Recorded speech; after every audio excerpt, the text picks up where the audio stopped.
Hi, I'm Anushka. I'm a software engineer with the Scottish Government, and today I'll be talking on a very crucial topic, the weaponization of misinformation and its implications for democratic nations.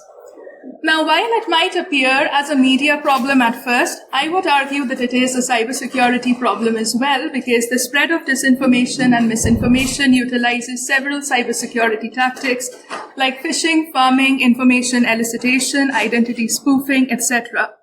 This is a problem which lies at the intersection of the society and technology and hampers and targets critical systems like elections, public health, and democratic trust. For my talk today, I'll begin by addressing what misinformation and disinformation are, the dangers they pose to democracies, the social and structural aspects which make them such powerful tools, followed by discussions of two real-world case studies.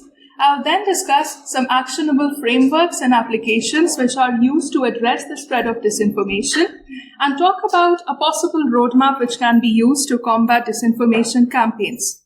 My goal today is to lead you from awareness to operational strategies.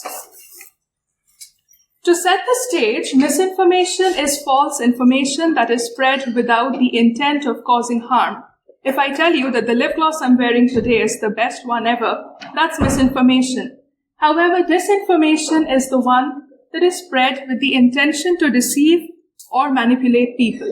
So if I know that you're allergic to the lip gloss, but I still suggest it to you, that's disinformation. Malinformation is a completely different thing. It is when true information is shared out of context with the intention to cause harm.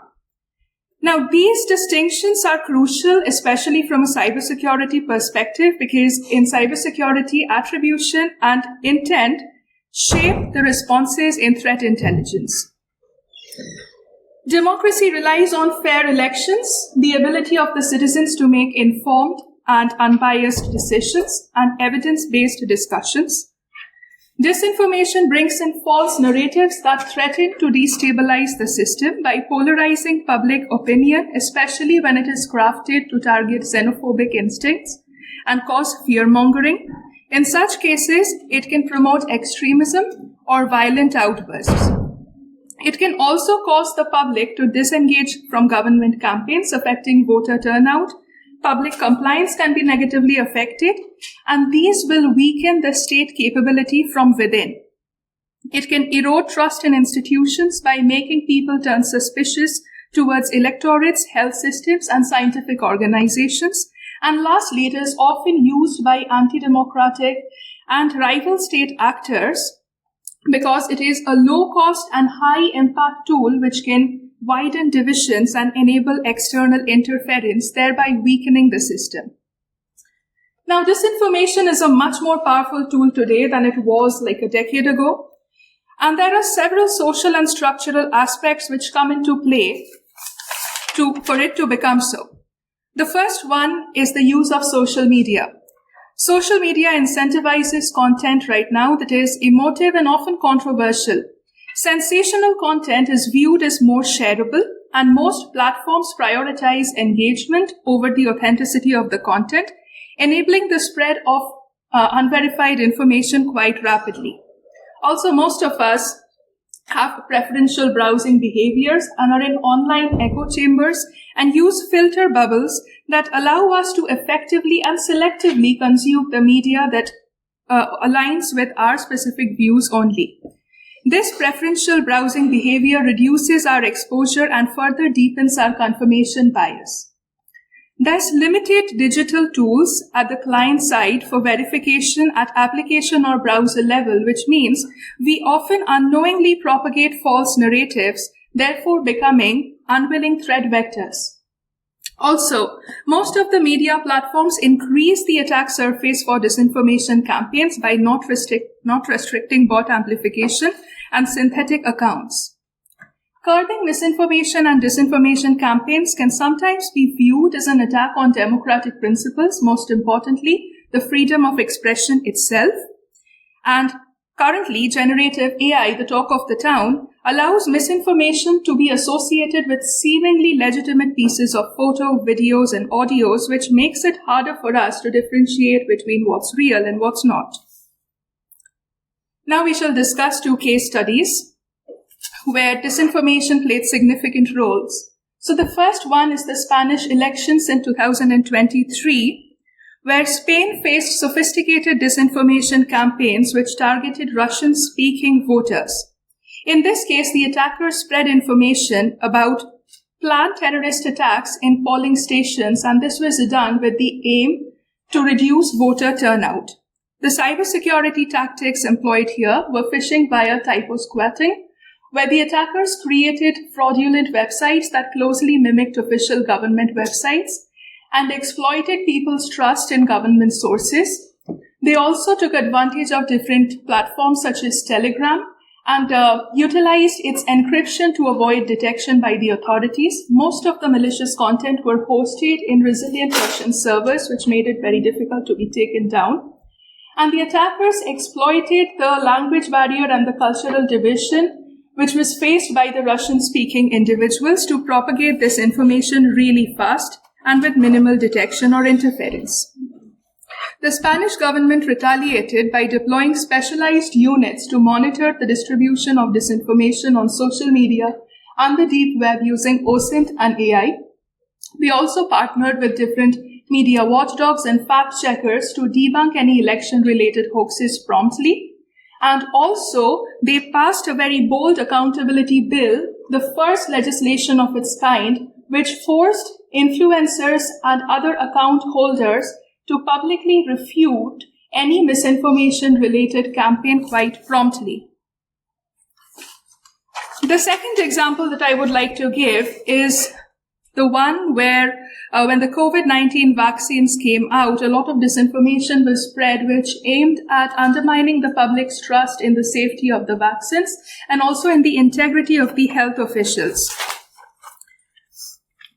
In this case, the attackers carried out coordinated inauthentic behavior. Even though they often came from different backgrounds, they executed the common tactic of creating fake accounts that would often harass pro-vaccine advocates. They also used platforms like Instagram, which have self-destructing messages to avoid traceability. Psychological manipulation was used on certain religious and social groups to coerce them into abdicating the vaccine. And lastly, they leveraged platform amplification using bots and synthetic accounts and also made more emotive content to make their content more visible.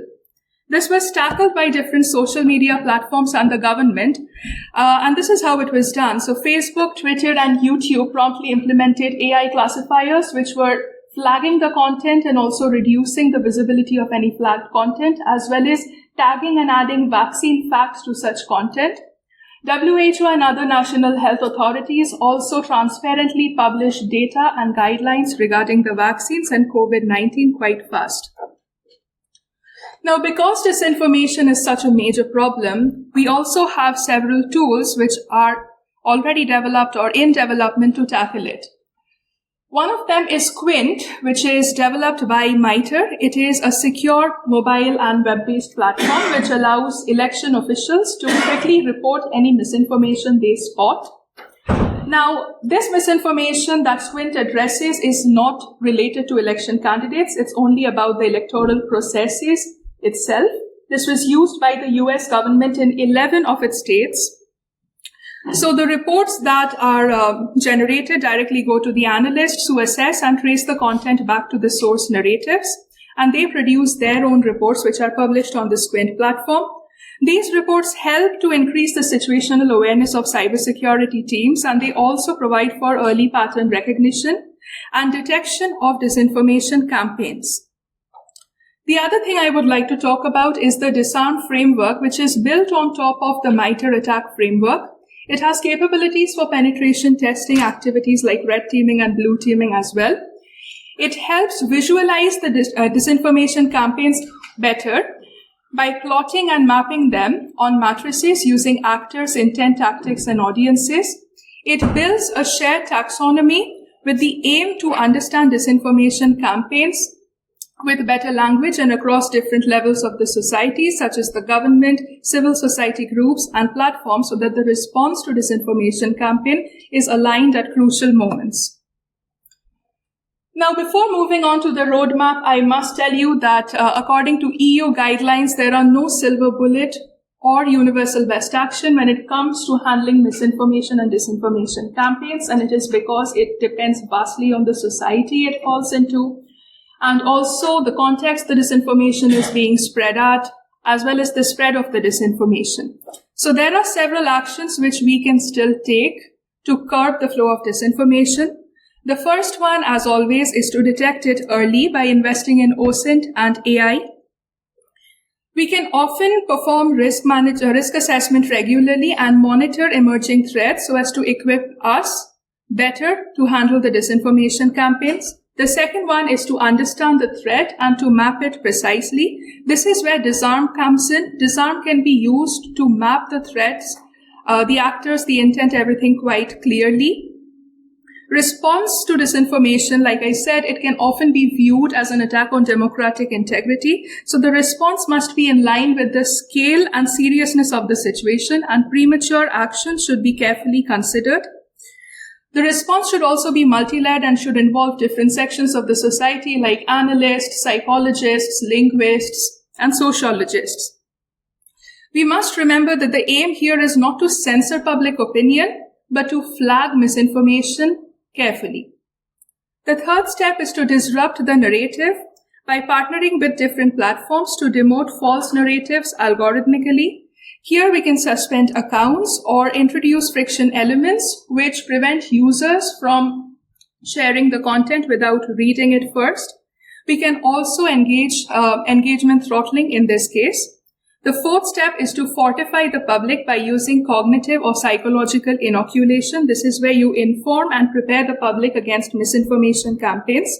This can be achieved through integrating media literacy, normalizing fact-checking, and also by being transparent about government decisions. And the fifth and final step is to collaborate by sharing incident reports, learnings, discussing disinformation patterns and mitigation strategies, and fostering international norms. Disinformation can be hopefully successfully tackled. Disinformation is a system-level vulnerability, and it can't be patched by code alone. It requires collaborated actions from technology, policy, and people. We must remember that the attack surface of disinformation is not just digital, but includes human psychology as well. So it needs urgent and genuine attention. We must remember that a resilient democracy isn't passive. It's adaptive, coordinated, and designed for trust. And early action, detection, and being adaptive can make our democratic systems more resilient to disinformation campaigns. Thank you.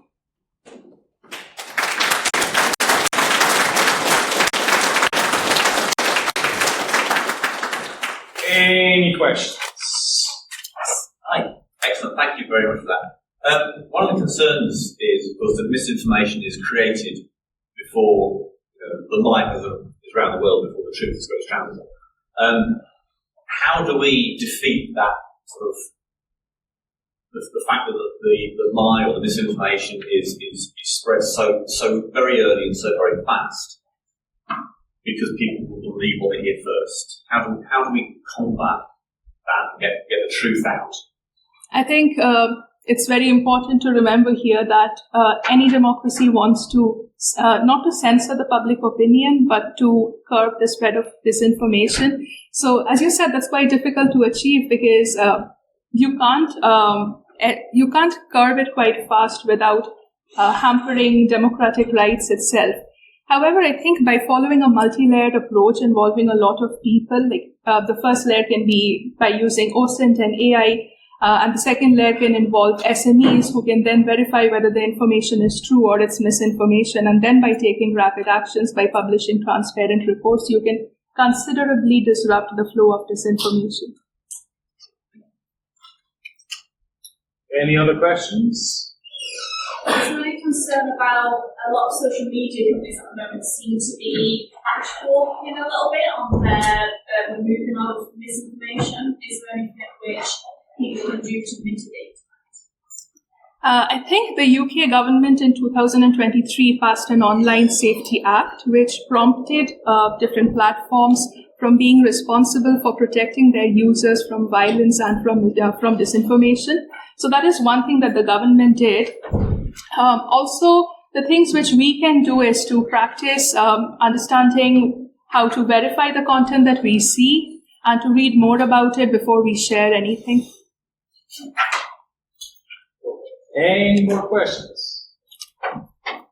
So as the tactics used for disinformation campaigns all of the time, I think that's going to necessitate changing the responses that we have. I think both the tactics and the responses to them need to be changed as technology, policies, and people evolve. Any further questions? Cool. Round of applause, please.